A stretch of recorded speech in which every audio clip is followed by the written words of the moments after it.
Let's discuss question number 3. See, in question number 3, match list 1 with list 2. So, നമ്മൾ ആ list നോക്കുമ്പോൾ തന്നെ നമുക്കറിയാം ബയോമോളിക്യൂൾസ് എന്നാണ് ഈ ക്വസ്റ്റ്യൻ ചോദിച്ചിട്ടുള്ളത്. ബയോമോളിക്യൂൾസിലെ എന്താണ് നമ്മൾ പറയുന്നത് ഡൈസാക്കറൈഡ്സ് അതുപോലെ പോളിസാക്കറൈഡ്സ് എന്ന പാർട്ടിൽ നിന്നാണ്. അപ്പോൾ ആരൊക്കെയാണ് കമ്പയർ ചെയ്യാൻ ചോദിച്ചിരിക്കുന്നത്? Sucrose, maltose, lactose and amylopectin. അവിടെയുള്ള അവരുടെ ബോണ്ടിങ് ഏത് പ്രകാരമാണ് നമുക്കറിയാം. സൂക്രോസിന്റെ കമ്പണൻസ് ആരൊക്കെയാണ്? സൂക്രോസിന്റെ കമ്പണൻസ് ആൽഫ ഡി ഗ്ലൂക്കോസും അതുപോലെ ബീറ്റ ഡി ഫ്രക്ടോസുമാണ്. സോ സൂക്രോസിന്റെ കമ്പണന്റ് ആൽഫ ഡിയും ബീറ്റ ഡിയും. അങ്ങനെയാണെങ്കിൽ നമുക്ക് ഈ ഓപ്ഷനിലേക്ക് പോവാം. അപ്പൊ സൂക്രോസിനെ ഞാൻ ആരുമായി മാച്ച് ചെയ്യുകയാണ്? 3യുമായി മാച്ച് ചെയ്യുകയാണ്. നെക്സ്റ്റ് മാൾട്ടോസിലേക്ക് വരുന്നു. ഇൻ കേസ് ഓഫ് മാൾട്ടോസ് രണ്ടിടത്ത് നമുക്ക് എന്താ ഉള്ളത്? Alpha D glucose. ഇവിടെയും തന്നെയുള്ളത് ആൽഫ ഡി ഗ്ലൂക്കോസ് അല്ലേ? അപ്പൊ രണ്ട് ആൽഫ ഡി ഗ്ലൂക്കോസ് തമ്മിൽ 1,4 ലിങ്കേജ് ആണ്. So we have alpha D glucose 1,4 linkage maltose.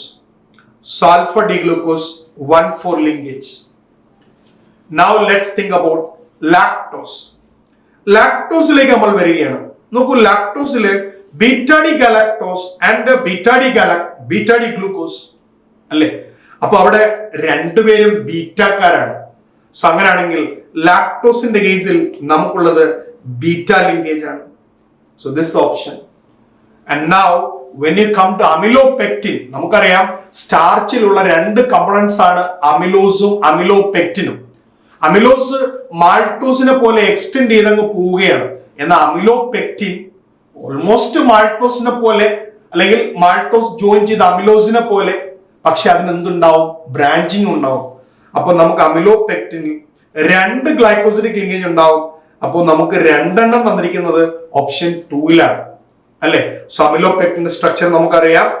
നമുക്ക് ഇവിടെയും ബോണ്ടിങ് ഉണ്ട്, സിമിലർലി ഇങ്ങോട്ടേക്കും ബോണ്ടിങ് ഉണ്ട്. 2 ബോണ്ട് എന്ന് തന്നെയാണ്, ആൽഫ ലിങ്കേജ് തന്നെയാണ്.